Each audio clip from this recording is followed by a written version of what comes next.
Boy, I'm so excited this week. It's going to be our spring picnic, which is normally one of our biggest events of the year.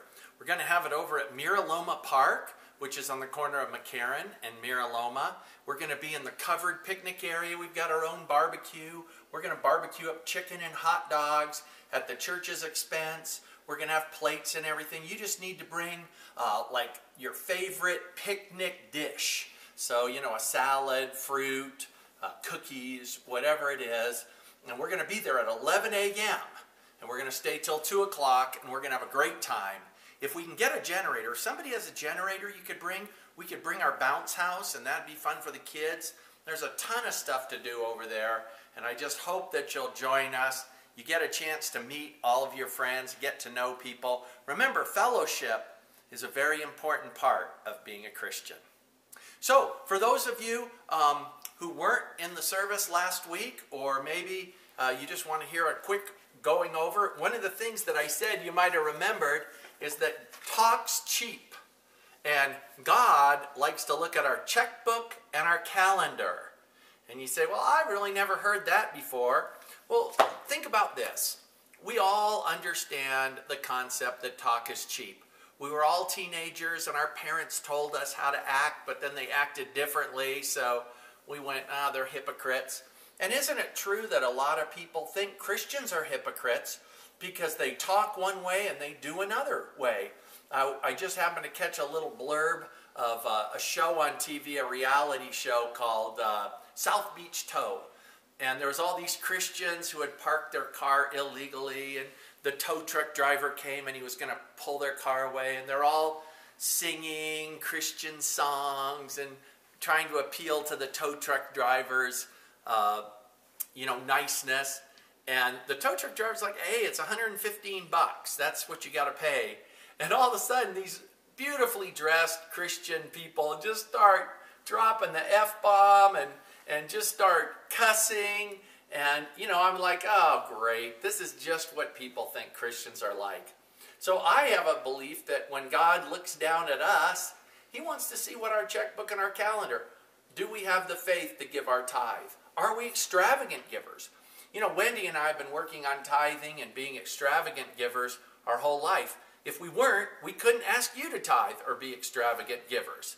But at the same time, it has to do with our calendar too. How much of the time that we have really is on our calendar? What does our calendar look like? Do we have a bunch of time for ourselves scheduled out? Or do we have time on our calendar that's scheduled out for God? And I don't mean fun stuff. You can't really count the church picnic as scheduled out for God, although I suppose you could. You can do what you want. But really, when I'm talking about scheduled out, how are you serving? For 10 years when I lived up in Truckee, I was a member of the Rotary Club. For those of you who have never heard of the Rotary is the oldest and largest of all the service clubs. It's made out of the people who run the town. I mean, the mayor, the city councilman, the general executive directors of the utilities, all the people who run Truckee are in the Rotary, and somehow they let me in. But I was in for 10 years, and what these people who mostly would not call themselves Christians, but what they found out is that serving other people, spending disciplined time every week, not thinking about yourself, but thinking about other people is intrinsically valuable. And what we as Christians have to understand is sometimes as Christians we can just have big old pity parties, right? And we can just be like, oh, God didn't give me a big enough house or a nice enough car. We can just think about what we don't have. And that's a pretty miserable way to live our life. But there's a better way to live, and that's the way where you dedicate certain amount of time every week to serving other people. Whether it's witnessing out on the streets, being an usher, helping set up or tear down our buffet, cleaning the church. We have so many ways to serve at River Rock and to be a disciplined server. And so I suggest that you consider making a tithe of your free time. For instance, let's say you have 5 hours a day free time. Okay, so that would be 5 times 7 is 35. That would be 35 hours a week. So a tithe of that's 3.5 hours. So would you be willing to dedicate 3.5 hours every week to serving somebody else?